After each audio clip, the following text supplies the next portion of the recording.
নমস্কার সুধীজন, আমি মৃত্তিকা আবার এসে হাজির মৃত্তিকানাথ ইউটিউব চ্যানেলে।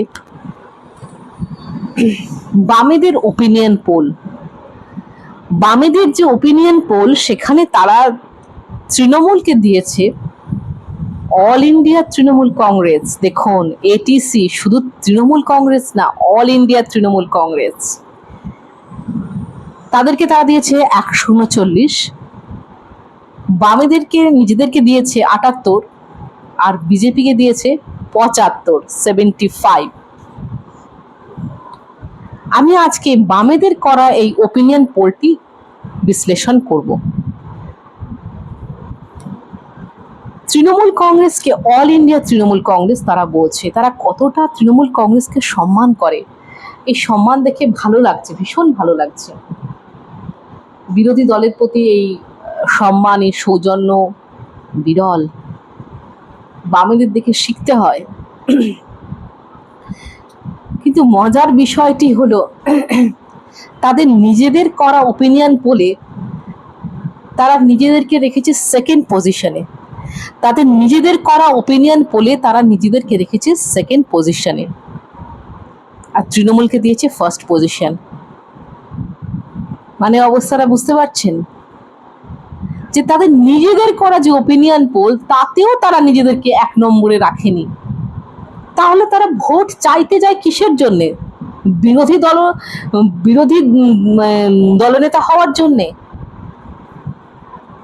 বিরোধী দলনেতা হওয়ার জন্যে। আমি তো এরকম আজও ব্যাপার কোনোদিন দেখিনি, শুনিনি, ভাবিনি, বুঝতে পারিনি যে মানুষ ভোট চাইতে যায় সরকার গঠনের একটি মানসিকতা নিয়ে, যে আমরা এবারে সরকার গঠন করব, অথচ ওদের ইচ্ছা যে ওরা এবারে বিরোধী দলে আসবে। তাহলে মানুষ তাদেরকে ভোট দেবে কেন? এটা তো তাদের বোঝা উচিত যে মানুষ তাদেরকে ভোট দেবে কেন।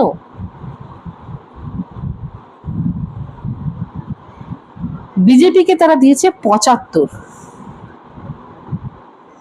বিজেপি আগে পেয়েছিল 77, সেখান থেকে প্লাস মাইনাস হতে হতে সংখ্যাটি সম্ভবত 70-এ গিয়ে ঠেকেছিল। সেখানে তারা বিজেপিকে দিয়েছে 75, 75। তার মানে কোথাও না কোথাও তারাও স্বীকার করে নিচ্ছে যে বিজেপি যেখানে দাঁড়িয়েছিল তার থেকে এক চুল কমেনি, তারাই স্বীকার করে নিচ্ছে। এবার বাস্তব সত্যিটার কথায় আসছি। বাস্তব সত্যিটা হচ্ছে এই, তারা নিজেদেরকে যে 78টি সিট দিয়ে রেখেছে, এই 78টি সিট আসলেই বিজেপির সিট।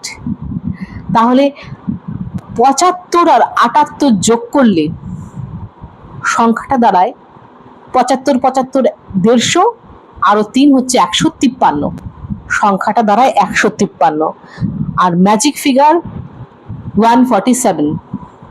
তার মানে বামেদের যে ওপিনিয়ন পোল, এই ওপিনিয়ন পোলটা একটুখানি ভালোভাবে বিশ্লেষণ করলেই দেখা যায় যে তৃণমূলের এবারে বেশ চাপ আছে, বেশ চাপ আছে। আমি বলছি না যে এক্ষুনি তৃণমূল একদম হেরেই গিয়েছে, বিজেপি জিতেই গিয়েছে, আমি বলছি না। বহু জ্যোতিষী বলছেন যে এইবারে মমতা ব্যানার্জি সরকার উল্টাবে। কোন জ্যোতিষী বলছেন? হিন্দি বেল্টের জ্যোতিষীরা বলছেন। হিন্দি বেল্টের তো 100 জনের মধ্যে 95 জন জ্যোতিষী এই কথা বলছেন যে মমতা ব্যানার্জি উল্টাবেন, উল্টাবেন, উল্টাবেন। তারা একটি ছকের উপর বেস করে কথাগুলি বলছেন, যে ছকে, সেই ছকটি আমার কাছে এসেছিল, আমি দেখেছিলাম যে সেই ছকে শনি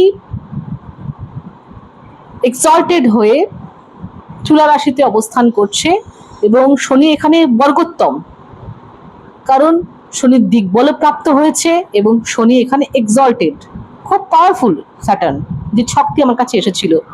এবং সেই মহাদশা এই 19 বছর ধরে চলল, এবং তাতে এই 19 বছরের এই যে মহাদশা তার শেষ হয়ে গিয়েছে। তো আজ থেকে 19 বছর আগে থাকতে শুরু হয়েছিল, অর্থাৎ সেই সিঙ্গুর আন্দোলনের সময় থেকেই ধরতে পারি। তো অলরেডি সেই মহাদশা শেষ হয়ে গিয়েছে।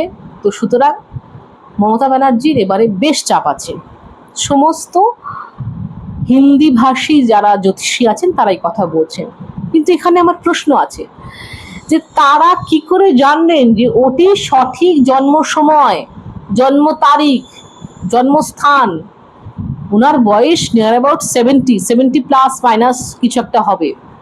তো আজ থেকে 70 বছর আগে কি ঘটনা ঘটেছিল, কে বা মনে করে বসে আছে? কে নথিপত্র রেখেছে? তখন কি এরকম নথিপত্র রাখা হতো? এখনকার সময় যেরকম রাখা হয় তখন কি এরকম রাখা হতো? হতো না। কাজে আমি এইসব গণনার মধ্যে যাচ্ছি না। আমি আগেও এর উপর একটি ভিডিও করেছিলাম যে গণনার শেষ দিন, গণনা যেদিন হচ্ছে 4 তারিখ, 4th মে, 4টে আগে অব্দি সিনারিও খুব ক্লিয়ার হওয়ার কথা নয়। সিনারিও খুব ক্লিয়ার হওয়ার কথা নয়। এটা কিন্তু সেই 2020 ম্যাচের মতোই একটু ব্যাপারটা হবে, আমার যেটা অনুমান। দেখা যাক শেষ অবধি কি হয়।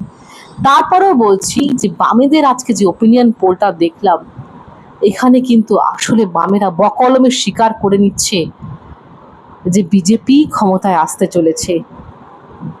তৃণমূল কিন্তু এবারে হয়তোবা আর পারবে না। এটা কিন্তু বামেদের এই ওপিনিয়ন পোলের মধ্যে সূক্ষ্মভাবে রয়েছে। যে বোঝার সে ঠিক বুঝবে।